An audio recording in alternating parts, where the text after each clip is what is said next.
katika jina la Yesu Kristo mwa Nazareti. Baba wetu uliye mbinguni, jina lako litukuzwe. Ufalme wako uje na mapenzi yako yafanyike hapa duniani kama vile mbinguni. Inamaanisha kwamba unastahili kutukuzwa, Bwana majeshi. Na kila wakati ninapoomba lazima nipate kuombea kwanza kazi yako.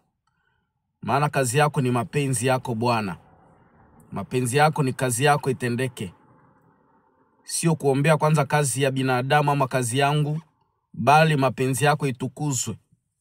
Kusema ufalme wako uje ni kwamba kazi yako itendeke hapa duniani. Jina lako litukuzwe, ni kutukuze wewe tu. Maana hakuna Mungu mwingine ambao ninaweza nikatukuza isipokuwa wewe uliyeumba mbingu na dunia. Asante Bwana mabwana, mfalme wa amani, kimbilio letu na tegemeo letu, msaada wetu wa karibu. Kama haupo sisi hatupo. Tupo ni kwa sababu upo. Maana wewe uliumba lakini haujaumbika. Uliumba kila kitu kinatokana na wewe. Yote tunavyotaka na tunavyohitaji na tunavyopata leo, vinavyoonekana visivyoonekana, vile ambavyo tunapata, tunataka kupata, na vile ambavyo tumepata, na vile tuko tulipo, pumzi tulio nayo inaanza kwako Bwana. Kwa jina la Yesu Kristo, tawala muda huu na kuita Roho Mtakatifu, Baba, mwalimu, muongozi, mfariji, mwenye kukumbusha na mwenye kuonya na kuhamakia na kuhakikisha kwamba na kutuhakikishia kwamba hiki ni kweli na hiki tulikitenda na hiki hatukitenda. Roho Mtakatifu, weka muhuri kwenye moyo wangu ambao ni muhuri, Bwana mabwana, wa neno lako, kwa jina la Yesu Kristo Bwana na mkombozi wetu. Kila ambao atanisikiliza, nahitaji Roho Mtakatifu azungumuze naye, sio kwangu lakini kwako Bwana. Na utakapozungumza naye, acha Bwana neno hili lifanye kazi ndani mwake na libadilishe maisha ya kila mmoja wetu ambaye atanifuata. Akiwa hasikie lugha, Roho Mtakatifu umtafsirie kwa jina la Yesu Kristo. Tawala Bwana muda huu, badilisha atmosphere hii. Rehema na neema yako Bwana, tusamee na kusamee wote ambao wametukosea. Bwana, tupatie nguvu ya kushinda mjaribu kwa jina la Yesu Kristo.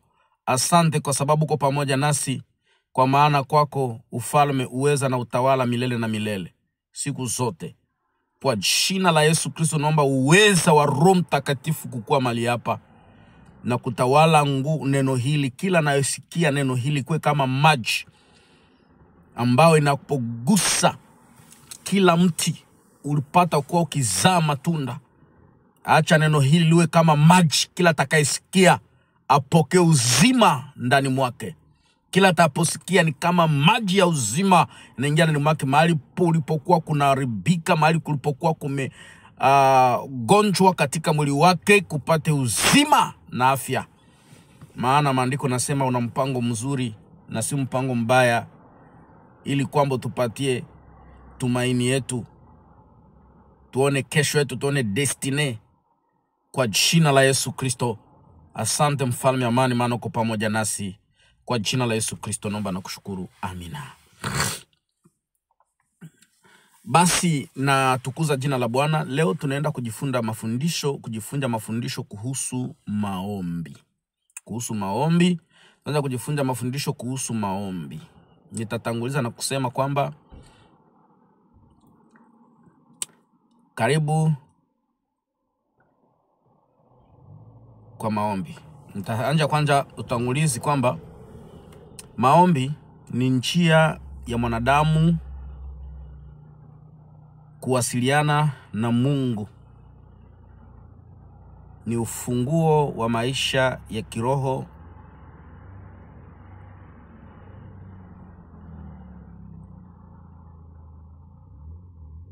na imani. Narudilia, maombi ni njia ya mwanadamu kuwasiliana na Mungu. Ni ufunguo ama ufunuo wa maisha ya kiroho na tabia ya imani yetu. Katika mafundisho haya tutachunguza kwa kina maombi kutoka katika maandiko matakatifu. Karibu watu wote wana desturi ya kuomba, ingawa wengine hawajui jinsi ya kuomba. Hii inaonesha jinsi maandiko inavyotuambia leo mwanadamu alivyo na roho na alivyo tofauti na nyama. Mtu akipatwa na matatizo mara nyingi atamulilia Mungu amsaidie, lakini hakuna nyama ama mnyama atakayefanya hivyo. Hata watu wasioamini wanamuomba Mungu wakati wa matatizo, na wakati mwingine Mungu huwajibia na kuwasaidia. Aliwafanyia hivyo wale ambao walikuwa ni mabaharia, waliomtosha ama walioweza kumtupa Yona ndani ya bahari. Ukichunguza kitabu cha Yona sura ya kwanza mstari wa 4 hadi mstari wa 16. Mungu aliweza kusikia maombi, na maombi haya ninayagawanya hivi, nasema ni maombi katika tabu. Hadithi ya Yona inatuonesha kwamba Mungu hujibu hata maombi ya wenye dhambi wanapotubu. Wakati wanapotubu, kwa maana mstari wake wa sura yake ya pili ya kitabu cha Yona, mstari wa 1 hadi wa 2, watu wakatubu. Wakati watu wanatubu wenye dhambi, Mungu anawajibia. Mungu anasikia maombi ya watu wote wamuombapo na kumuungamia dhambi zao. Ndani ya kitabu cha Zaburi sura yake ya 65 mstari wake wa 1 hadi wa 2, nitaweza kusema, akasema kwa mwandishi mwenye anaandika hii wimbo ambao ni Daudi, tafadhali Mungu, sifa za kungojea katika Sayuni, kwako wewe nadhiri zetu zitatimizwa. Mungu, usikiaye maombi, kwako wewe watu wote watakuja. Kwako wewe watu wote watakuja. Mabaharia walimuomba Mungu katika tabu. Mkitabu kile cha Yona sura ya 1 mstari wa 14. Maombi ya kweli hutoka moyoni hata tukiwa katika hali mbaya. Yani maombi ya kweli inatoka ndani ya roho hata wakati uko katika hali mbaya. Ukipata na shida, ukipata na tatizo, manake wakati ambao unapata na shida, roho yako inapokuwa na uoga, sema hapa kabisa ninaisha. Usikatae kumuomba Mungu kisa niko mwenye dhambi. Hapana, mkimbilie Mungu, anapokea wote. Lakini ninazoea kusema kwamba hata hivyo waamini wa kweli tu ndio wanaweza kumuomba kwa dhati Baba yao Mungu mwenye haki na mwenye hekima yote, mwenye upendo wote na mwenye uweza wote. Ni kusema hata kama Mungu anaweza kujibia, lakini wanaoomba kwa dhati, kwa bidii, ni wale ambao wanaishi maisha ya kumogopa Mungu. Kwa kweli Mungu anajibia wote. Maana mabaharia waliomba maombi kwa tabu. Maana walibeba mtu ambaye ana Mungu mwenye wivu, na Mungu mwenye amemtuma kufanya kazi ili aidhibitishe. Akachagua kukimbia kazi ya Mungu, akahatarisha watu wengine, wakati ni yeye ile mawimbi na machafuko ya bahari ilikuwa ni kwa ajili yake. Kwa hiyo bahari ni mfano wa dunia. Unaweza kuwa katika familia fulani, na ndani ya ile familia ukitembea ndani kama haukujitambua, maana mwisho wa maneno haya huyu ndugu alijitambua na akasema mimi ndio ninaenda nyuma ya uchunguzi zaidi. Na ndio maana wakati mwingine unapotembea na mtu, muulize anatoka wapi, yeye ni nani na wakabila gani na anatoka wapi, kwa sababu katika kile kipindi kila kabila walikuwa na miungu yao. Lakini wakati aliposema yeye ni Mwebrania, wakaelewa kwamba huyu ni mtu ambao ana Mungu ambao ni Mungu wa mbinguni, muumbaji wa mbingu na dunia na bahari zote.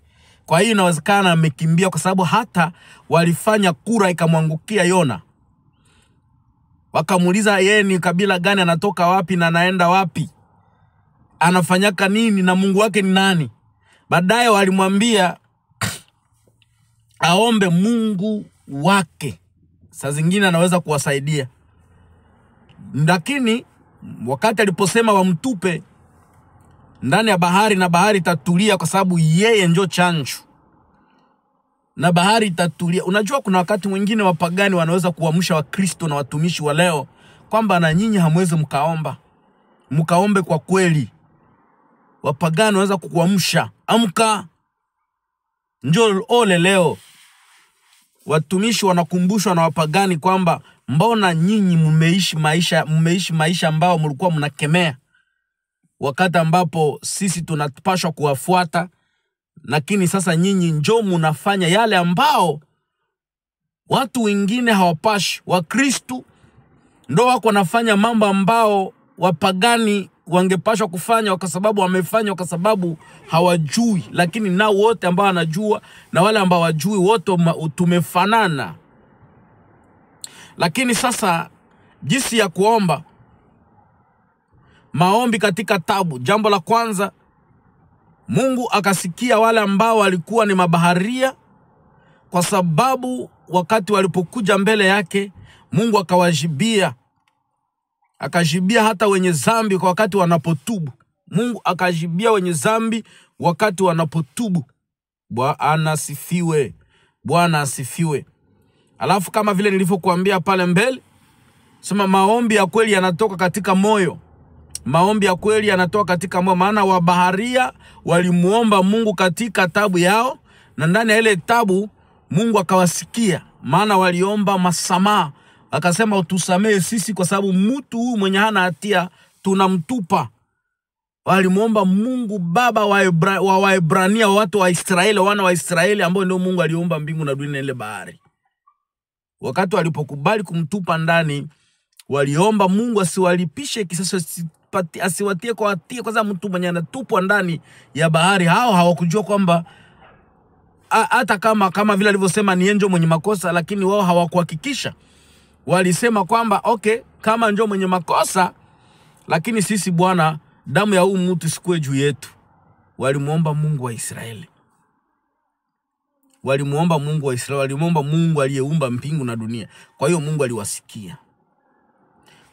aliwasikia. Ndani kitabu cha Zaburi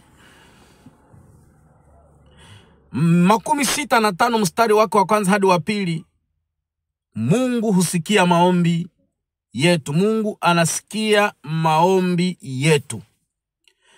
Wewe usikiaye maombi, wote wenye mwili watakuja kwako.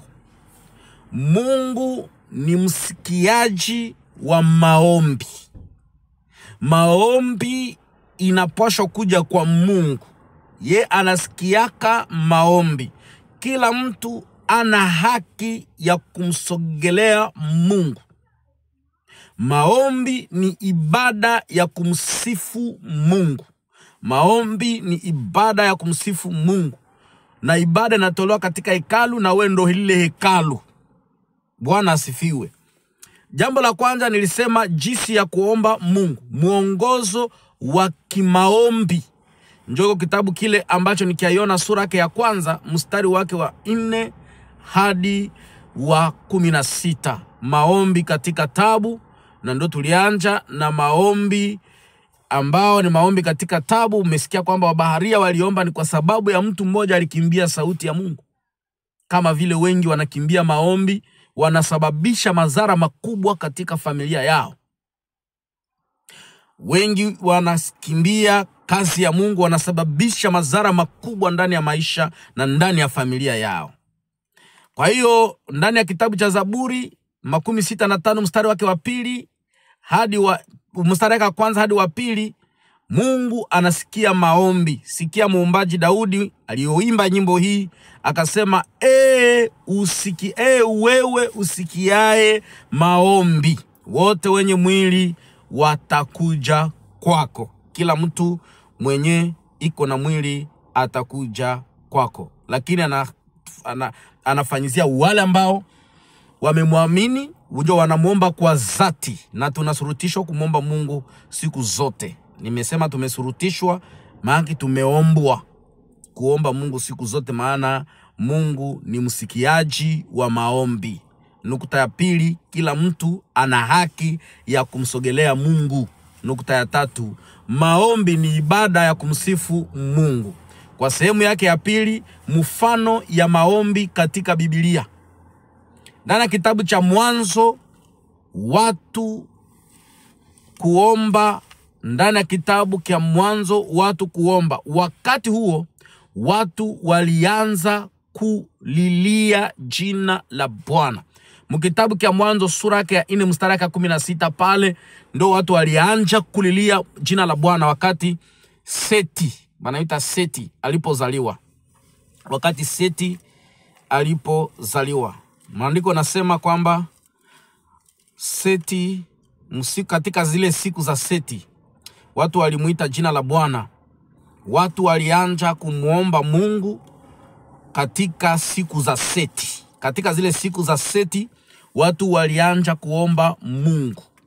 Kuomba kulianza tangu kizazi cha Seti. Wakati Seti alianza kuomba kulianza tangu kizazi cha Seti. Yani Seti alipozaliwa, kizazi cha Seti, mkile kizazi watu walianza kuomba Mungu. Watu wa kwanza waligundua umuhimu wa kuwasiliana na Mungu. Watu wa kwanza waligundua umuhimu wa kuwasiliana na Mungu. Na katika mlango wa mwisho wa Biblia kuna somo kuwa roho na bibi harusi, yani kanisa, wataombea kurudi kwa Mwokozi. Ndani ya kitabu cha Ufunuo sura yake ya 22 mstari wake 10, mstari wa 7, ukiruka mstari wake pia wa 12. Maombi ya kanisa. Maombi ya kanisa katika nyakati za mwisho, tunapaswa kuombea kurudi kwake Yesu. Na maana bibi harusi amekuwa tayari. Bibi harusi amekuwa tayari. Ndio maana pale maandiko nasema roho na bibi harusi husema njoo, naam, ninakuja upesi. Amina, njoo Bwana Yesu. Tunapaswa kumuhitaji Yesu siku zote katika maisha yetu, tukiwa tayari. Kanisa linaomba kuja kwa Kristo. Tunatazamiwa kuwa katika maombi ya kudumu. Tukiwa katika maombi ya kudumu, lazima tunaonwa na Mungu wakati tunapodumu katika maombi. Katika nyakati za Agano la Kale, manabii waliomba, na pia makuhani na wafalme.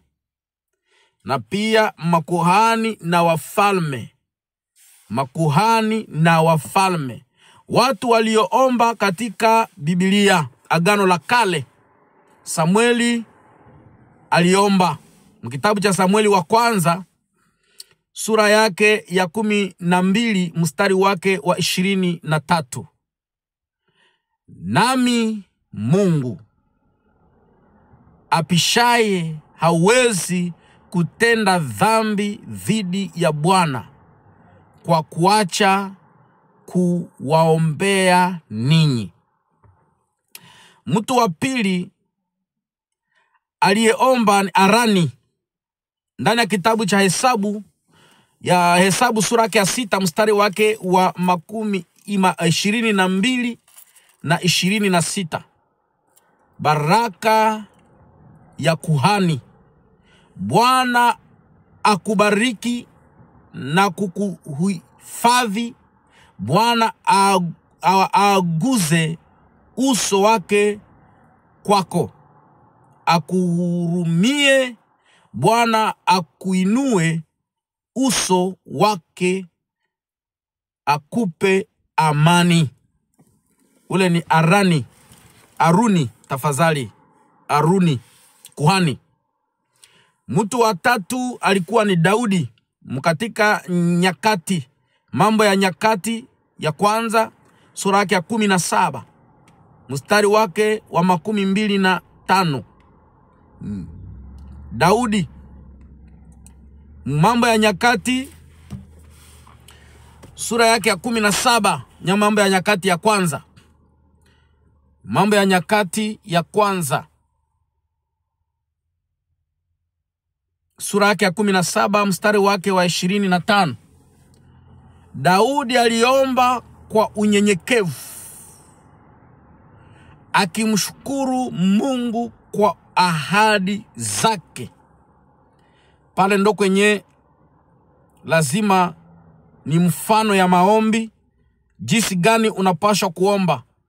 Yaani kuna mifano mingi ya maombi katika Agano la Kale na katika Agano Jipya.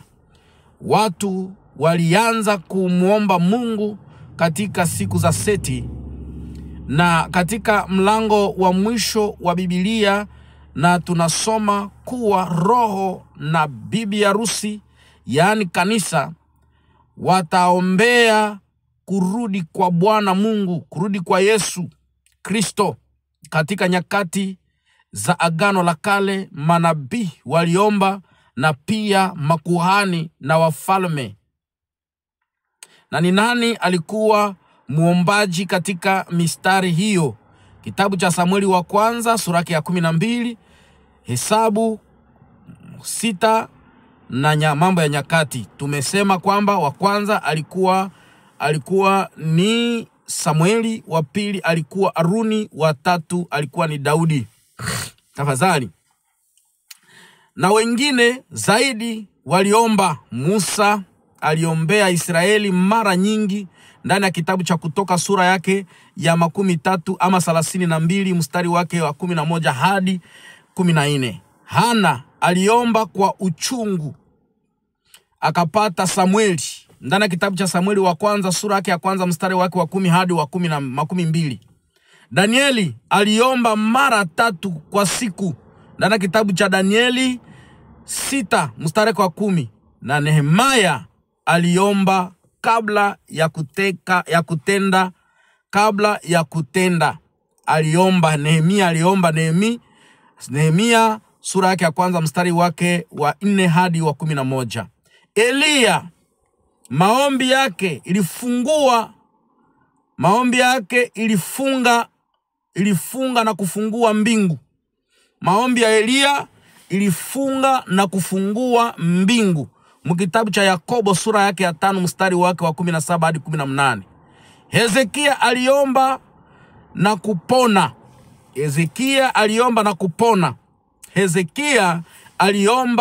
kupona. Wafalme wa kwanza sura yake ya 20 ama 12 mstari wa kwanza hadi wa 6. Agano Jipya.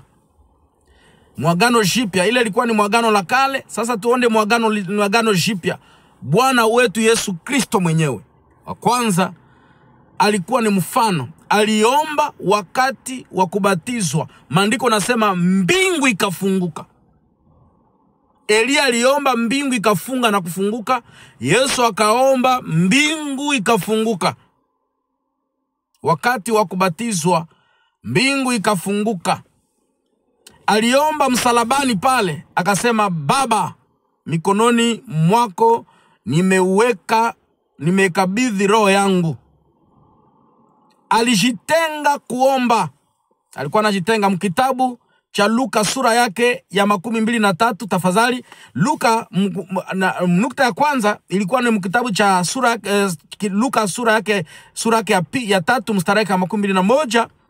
Aliomba wakati wa kubatizwa. Ilikuwa kitabu cha Luka sura yake ya 3 mstari wake wa 21. Mkitabu cha Luka sura yake ya 23, tafadhali, mstari wake wa 46, aliomba msalabani, Baba, mikononi mwako nimekabidhi roho yangu. Mkitabu cha Luka sura 5 mstari wake wa 16, alijitenga kuomba. Mkitabu cha Luka sura yake ya 6 mstari wa 12, alikesha usiku kuomba kabla ya kuchagua mitume. Yani hakufanya kitu bila kuomba. Na mkitabu cha Luka sura yake ya 22 mstari wake 44 ama 44, aliomba kwa bidii pale Getsemani. So tunaalikwa kuomba.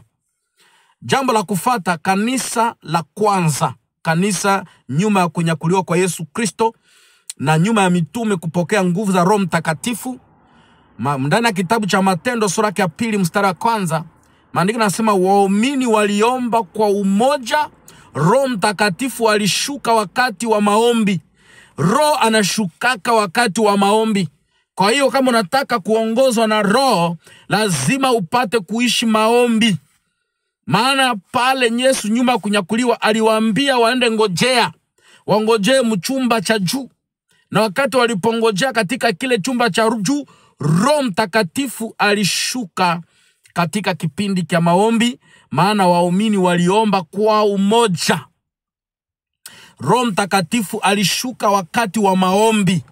Wakati wa maombi Roho Mtakatifu alishuka, na ilikuwa ni siku ya Pentekoste.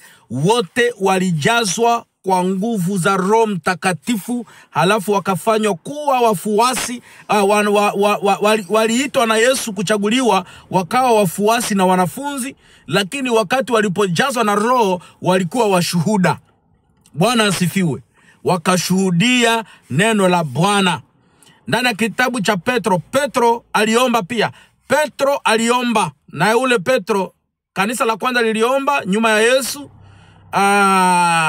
Petro naye pia aliomba. Petro aliomba na kuinua Tabita. Tabita akatoka, na Tabita akafufuka na kumuinua na kuinua Tabita. Petro aliomba, Tabita akafufuka. Kumbuka Tabita, Dorcas. Watu waliweza kusema hastahili kukufa kwa sababu alitutendea mema. Kumbe matendo yako nayo inaweza kukusaidia wakati fulani, wakati wa kufa, matendo yako inaweza kuwa ukumbusho. Petro aliomba, ule ni mtu wa 3 katika Agano Jipya, aliomba na kuinua Tabita akafufuka. Na Paulo pia aliomba, ni mtu wa 4. Paulo naye aliomba kwa ajili ya makanisa. Kitabu cha Waefeso sura yake ya 1 mstari wake 16 hadi 17, na Wafilipi sura yake ya 1 mstari wake wa 9 hadi wa 11. Hapa fasi Petro aliomba ilikuwa kitabu cha Matendo ya Mitume sura yake ya 9 mstari wake wa 14. Na pale ambapo Paulo aliomba ni kitabu cha Wafilipi 1. Tafadhali, Waefeso sura yake ya 1 mstari wake wa 16 hadi 19. Wafilipi 1:9 hadi 11. Wa 5 alikuwa ni Stefano. Stefano aliomba wakiwa anauawa. Wakati alikuwa anauawa, Stefano aliomba. Stefano naye aliomba.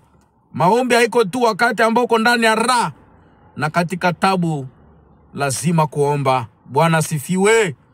Haleluya. Naamini kuna mtu kunanifuata na amebarikiwa na Mungu amemtendea mema.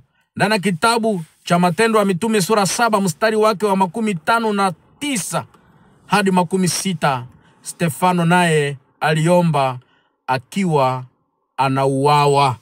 Aliomba akiwa iko naenda kufa. Kwa hiyo kuna utaratibu wa maombi. Wakati fulani tunafundishwa na Yesu Kristo, kuna utaratibu wa maombi. Utaratibu wa maombi. Bwana wetu Yesu Kristo alitupatia mpango kamili wa maombi katika kitabu cha Mathayo sura yake ya 6 mstari wake wa 9 hadi wa 13 hadi wa 13. Kitabu ambacho ni kia Mathayo sura 6 mstari wake wa 9 hadi wa 13. Maombi ya Bwana, muundo kamili. Muundo kamili, kuanza kwa kumsifu Mungu. Inasema hivi: Baba yetu uliye mbinguni, jina lako litukuzwe. Wakati unapoomba, ndio taratibu za maombi. Kumtambua Mungu kama Baba. Jambo la kwanza, lazima umtambue Mungu kama Baba. Jambo la pili, kumheshimu majina yake. Kumheshimu majina yake. Jambo la kwanza kumsifu Mungu. Baba yetu uliye mbinguni, jina lako litukuzwe. Ni kusema nini? Ni kumtambua Mungu kama Baba na kumheshimu majina lake, jina yake. Basi, nukta ya pili, kutafuta ufalme wake, yana mapenzi yake. Ufalme wako uje na mapenzi yako yatimizwe. Hii ina nukta, kutaka mapenzi ya Mungu yafanyike. Wakati tunapoomba, wakati mwingine tunaomba vibaya, na ndipo hatuwezi kujibiwa mahitaji yetu. Nikusema mstari wa 9 inasema kuhusu anasema hivi: basi ndivyo iwapasavyo kuomba. Baba yetu uliye mbinguni, jina lako litukuzwe. Nikusema tunapaswa kuanza maombi yetu kwa kumwabudu Mungu. Nukta ya pili, tunapaswa kuombea kazi ya Mungu, kazi ya Bwana, kabla ya kujiombea sisi na mahitaji yetu pamoja na mambo yetu wenyewe. Mstari wa 10 inasema ufalme wako uje, mapenzi yako yafanyike hapa duniani kama huko mbinguni. Ndio vile ambao natoka kuambia kwamba wakati tunapoomba ufalme wako uje, mapenzi yako yafanyike, tunaomba mapenzi ya Mungu, ni kuombea kazi ya Mungu. Ni kuombea kazi ya Mungu. Basi, na nukta ya 3, mahitaji ya kimwili. Utupe leo mkate wetu wa kila siku. Wakati wote ule tulishaombea kazi ya Mungu, ndio tunapaswa kuanzia sasa kuomba mahitaji ya kila siku. Mahitaji ya kila siku, mahitaji yetu, kuvaa, kula, kunywa. Lakini sasa hapa anatuambia tuombe mkate wetu wa kila siku. Wakati mwingine mkate wa kila siku ni neno la Mungu, lakini hapa ni mahitaji ya kimwili. Maana maandiko nasema niliwatuma neno likawaponya. Kwa hiyo mili yetu inakuwa na maproblem. Na ndio maana atupe leo mkate wetu wa kila siku. Ile tuko na haki ya kuipata. Ni kusema nini? Kuomba mahitaji ya msingi. Hapana mahitaji tu yenye, kila kihitaji kyote ni lazima tuombe mahitaji ya msingi. Chakula cha kila siku. Mahitaji ya msingi ambayo inadumu. Basi, kwa maombi haya ni mwongozo ama taratibu za maombi. Kitu gani tunapaswa kufanya? Nukta D, maana nilianza na nukta E, inasema kuanja kwa kumsifu Mungu. Nukta B, kutafuta ufalme wake. Nukta C, mahitaji ya kimwili. Nukta D, kuomba msamaha. Utusamee makosa yetu kama tunavyosamehe wengine walivyotukosea. Inamaanisha nini? Kuungama dhambi zetu, kuwasamehe pia wengine. Hapa hii maneno iko na nukta mbili: kuungama dhambi zetu binafsi pia na kuwasamehe wengine. Wakati unaposamehe mwingine unajifungua, na huwezi ukasamehewa kama hukusamehe mwingine. Nukta E ambayo ni kulindwa na majaribu. Lazima tuhitaji ulinzi na ukingo. Wakati wowote ule tunapotafuta Mungu ama tunapoishi duniani, kuna mambo mengi na adui anatuzunguka. Kulindwa na mjaribu, kulindwa na majaribu. Kuna majaribio mengi. Unapoamka asubuhi, wakati wanasema omba maombi ya Baba wetu uliye mbinguni, haiko maanisha useme yale maneno. Ni inatufundisha taratibu za maombi, jinsi inapaswa kutembea. Unapoamka asubuhi utaomba namna gani? Anja kwanza kumwabudu Mungu. Anja kwanza kumwabudu Mwenyezi Mungu, kutukuza jina lake. Kuheshimu jina lake. Kumtambua kwamba yeye ni Baba. Kuombea kazi yake, ndio ufalme wake.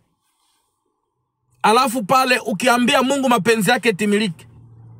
Maombi yako ya kimwili inafuata. Baadaye unahitaji maombi ya msingi. Ombea sasa ambia Mungu akusamehe. Utusamehe makosa yetu kama tunavyosamehe wengine wenye walitukosea. Kisha kunakuwa nukta mbili: kuungama dhambi, kutubu dhambi zetu, kisha kuweza kusamehe wengine pia. Maana hatuwezi kuwa na haki ya kusamehewa kama hatujaweza kusamehe wengine. Kwa hiyo kulindwa ni haki yetu pia. Kulindwa na mjaribu ama majaribio. Usituache ama usitutie katika majaribu. Usituache mjaribu. Usitutie majaribuni, lakini utuokoe na yule muovu. Nitakwambia kwamba hauhitaji kukimbia muovu ama majaribu. Sila mara unakimbia majaribu yataendelea kuzidi na kuzidi, yatakufa. Unakimbia, unatambuka. Majaribu ni kama mtihani.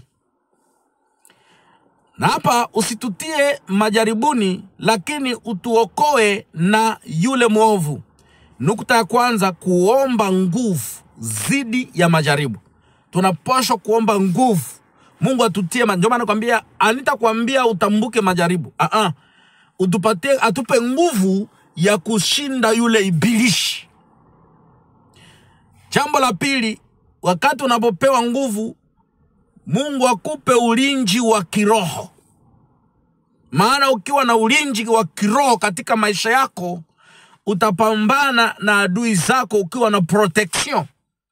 Kama unaenda kupambana, ndio maana wale wanapambana vita wanakuwaka na ngabo ama wanaita kigao.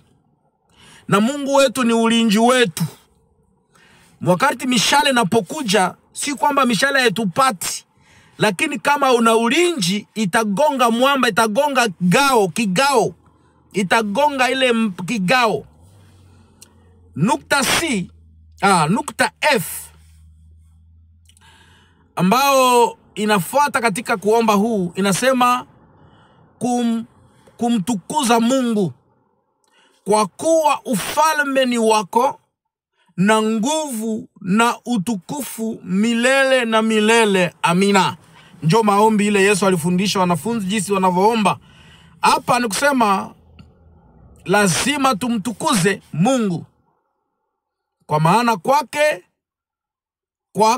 kwa kuwa ufalme ni wake na nguvu zote na utukufu milele na milele.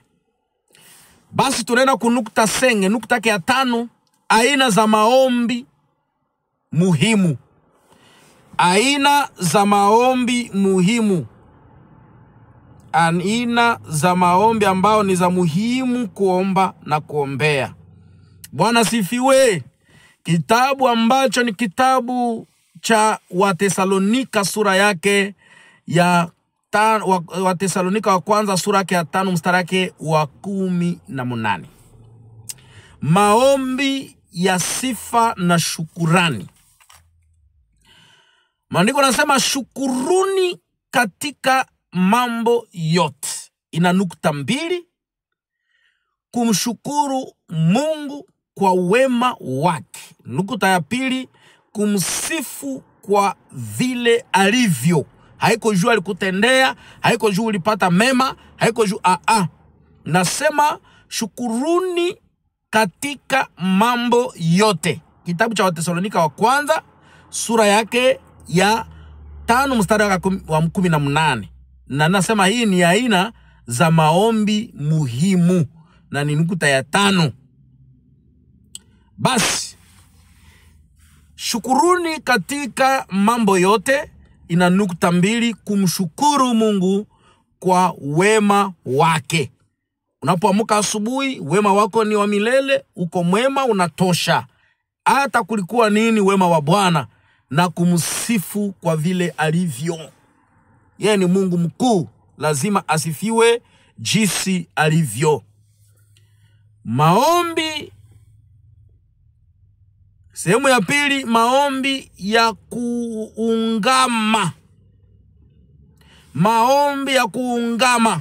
Unaposhukuru Mungu, maombi yako lazima unapomsifu kwa ajili alivyo na kumtukuza Mungu, kumshukuru kwa wema wake, lazima uwe na maombi ya kuungama. Na ndio vile wakati hata unapoongoza kanisa, kuwepo maombi ya kuungama. Kitabu cha Yohane wa kwanza sura ya kwanza mstari wa 9. Maandiko nasema tukiziungama dhambi zetu, yeye ni mwaminifu na mwenye haki atazisamehe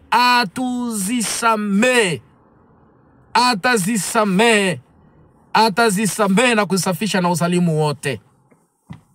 Nasema pia maombi ya kuungama. Unajitambua na unakuja mbele ya Bwana, nisamehe Mungu wangu. Bwana sifiwe. Na nukta ya 3 na sehemu ya 3, maombi ya kuomba. Maombi ya kuomba. Maombi ya kuomba. Maana ni maombi ya intercession. Biblia inasema mkitabu cha Wafilipi sura yake ya 4 mstari wa 6, musijisumbue kwa chochote, bali kuomba mambo yote ombeni. Mali katika kila jambo ombeni.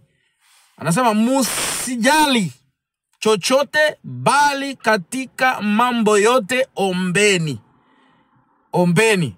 Nukta 2 hapa ambao napata ya muhimu ndani. Kuomba mahitaji yetu. Kuombea wengine pia. Basi nukta ya 4, maombi ya ushirikiano. Kushukuru pia. Hapa kumshukuru Mungu kwa majibu ya maombi. Hapo na mshukuru Mungu kwa majibu ya maombi. Na nukta ya 5, maombi ya kujitolea. Hapa nukta inasema kujitoa kwa huduma ya Mungu. Unajitoa kwa huduma ya Mungu. Namba 6, kanuni za maombi, msingi wa maombi yenye nguvu. Kanuni za maombi na msingi wa maombi yenye nguvu. Nataka kubeba viwango vya juu. Kanuni za maombi na msingi wa maombi yenye nguvu. Anasema mkitabu cha Mathayo sura 7 mstari wa 7, ombeni, tafuteni, bisheni. Kuko mambo 3. Ombeni, tafuteni, bisheni. Ombeni mutapewa. Tafuteni, mutapata. Bisheni, mutafunguliwa. Hapo iko clear. Sihitaji kuongeza ama kupunguza. Ombeni, mutapewa. Nani hajue kuomba? Hata ukiambia mama nipatie chakula, si wanakuletea chakula. Mtoto niletee maji, analeta maji. Ombeni, mutapewa. Tafuteni, ukienda tafuta utapata makuta. Ukienda tafuta ukienda tafuta kazi utapata kazi. Kama unaenda kubisha mlango utafunguliwa. Ukikuja kwangu nyumbani nitakufungulia mlango. Bwana asifiwe. Inalingana na milango gani ambayo unataka. Now, kitabu cha Mathayo sura ya 26 mstari wa 41 nasema kesheni na kuomba. Kesheni na kuomba. Kesheni na muombe musije mukatia majaribuni. Mukeshe na kuomba. Hapa sasa ni prayer style every day. Kesha si kwamba uende lala kanisani. Kesha ni kukua makini. Every time shetani halale mchana na usiku. Unaweza unalala, unaweza unafanya vyote, lakini shetani halale. Kesheni na kuomba. Usikue distraction katika maisha ya kiroho na katika maisha tulio nayo. Inaingiza shetani kabisa. Kesheni na kuomba. Nukta 2, bidii katika maombi. Kuwa na courage ndani ya maombi. Nukta 2, kuwa waangalifu. Muangalie sana, mkuwe waangalifu. Ndani ya kitabu cha Yohane 16 mstari wake wa 24 nasema ombeni kwa jina langu. Ombeni kwa jina langu. Akasema ombeni kwa jina langu, mtapokea furaha yenu, itajaa kwa wingi. Basi nukta nasema ombeni yanayofanywa kwa mamlaka ya Yesu. Haiko tu mpaka useme kwa mwisho kwa jina la Yesu. Yenye unaona mamlaka, jina la Yesu linafanya nini? Na yale mamlaka ya Yesu njoo unatembea ndani. Kitabu cha Wafilipi sura 4 mstari wake wa 6 inasema ombeni kwa imani. Msijali chochote, bali katika mambo yote kwa maombi mahitaji wenu ujulikane, mahitaji yenu yajulikane na Mungu. Maombi yenu lazima tafadhali yapate kujulikana na Mungu. Ndani ya kitabu cha Yakobo sura 1 mstari wake wa 5 maandiko yanasema ombeni kwa imani. Ikiwa mtu yeyote kati yenu apungukiwaye na hekima, amuombe Mungu naye atapewa. Kuomba bila kuwa na shaka. Wengi wanapoomba wanaomba kuwa na mashaka, na hiyo inaleta mfumo ya kutokujibiwa. Wathesalonika wa kwanza sura 5 mstari wa 17 inasema ombeni bila kukoma. Ombeni bila kukoma inamaanisha nini? Maombi ya kudumu. Kuwa katika hali ya maombi daima. Wakolosai sura 4 mstari wa 2 inasema kesheni katika maombi. Endeleeni katika maombi. Manake persevere, muendelee siku zote katika maombi, mukiwa waangalifu katika hayo pamoja na shukurani. Mkitabu cha Waefeso sura 6 mstari wa 18 nasema ombeni kwa roho. Ombeeni kila wakati kwa maombi yote, dua katika roho. Pointi nasema maombi yanafanywa kwa nguvu za Roho Mtakatifu. Hata wakati unapoomba usiombe kwa nguvu yako mwenyewe, bali ombeni katika Roho Mtakatifu. Kitabu cha Timotheo sura yake ya 2 mstari wake wa 8 nasema ombeni mahali popote, hata katika kazi, hata katika nyumba, wese kwenye uko, maombi haina fazi. Nasema ninataka waume waombe mahali pote, wakiinua mikono mitakatifu. Nukta, maombi sio lazima yawe mahali maalumu. Haiko tu kanisani, haiko tu wapi, lakini mahali popote lazima upate kuomba. Lakini ndani ya Luka sura yake 1 mstari wake wa 10 nasema wakati wa uvumba. Kati Zakaria ni kuhani alikuwa anatolea uvumba, umati wote wa watu ulikuwa ukiomba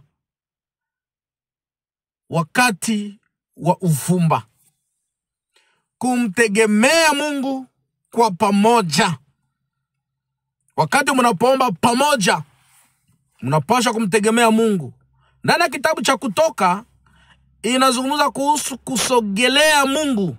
Musa akasogelea karibu na giza nzito Mungu alipokuwa.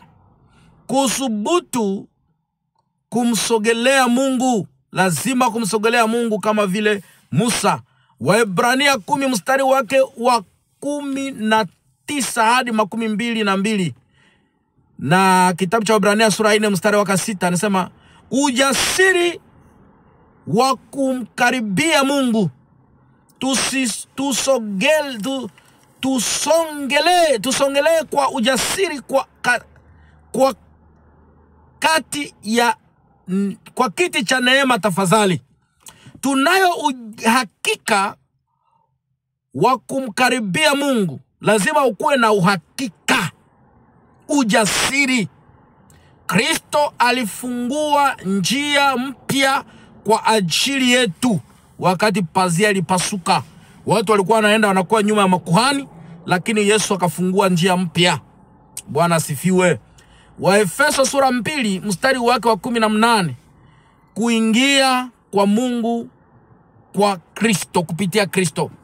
Kwa maana kwa yeye sisi sote tunayo ufikiaji kwa Baba katika Roho mmoja.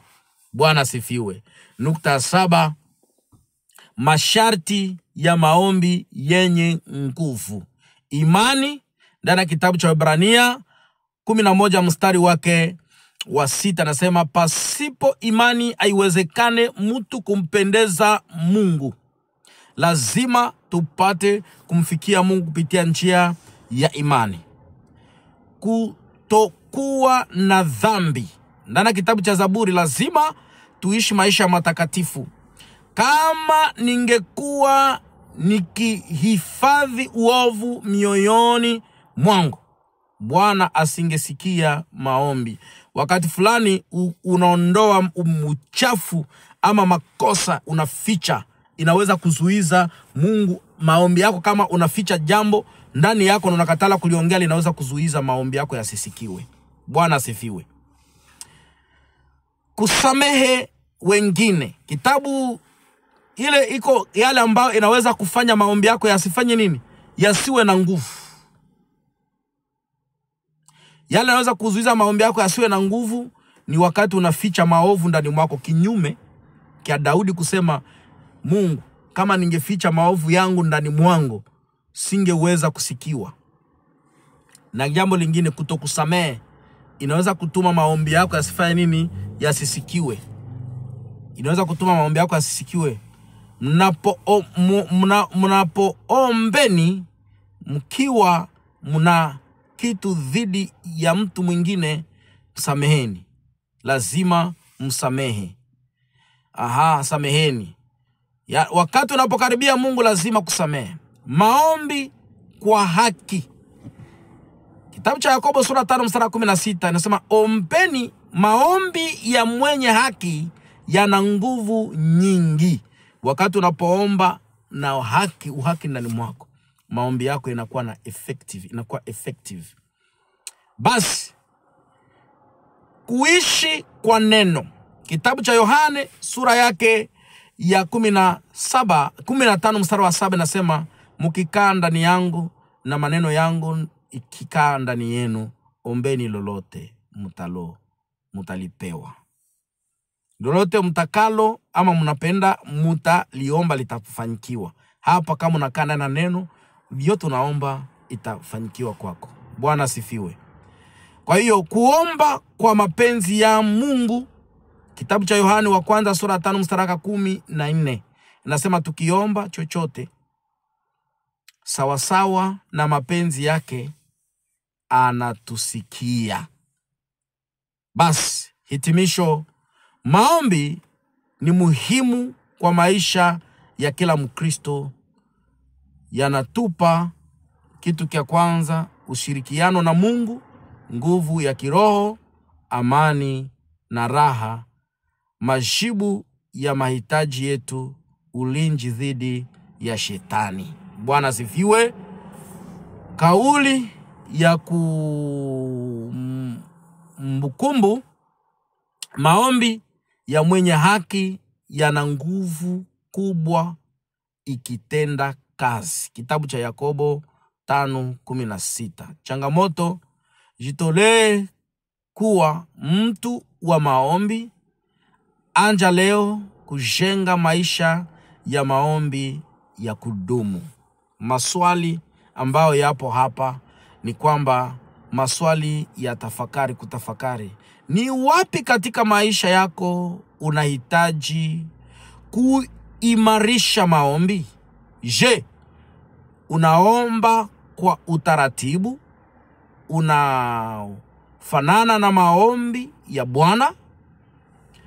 Ni kanuni gani ya maombi unayohitaji kuzingatia zaidi? Ni nani anayehitaji kuwaombea leo? Ombeni bila kukoma. Basi Mungu akubariki na akutendee mema. Mimi ni Apotre Jean Baptiste Paluku Moloveria na mke wangu ni Janete Masika. Tunawasalimu nyote na kuwatakia mema siku zote katika jina la Yesu Kristo. Amina. Acha tuombe. Baba, katika jina la Yesu Kristo wa Nazareti, ninaombea ndugu msikilizaji, acha maombi haya yawe baraka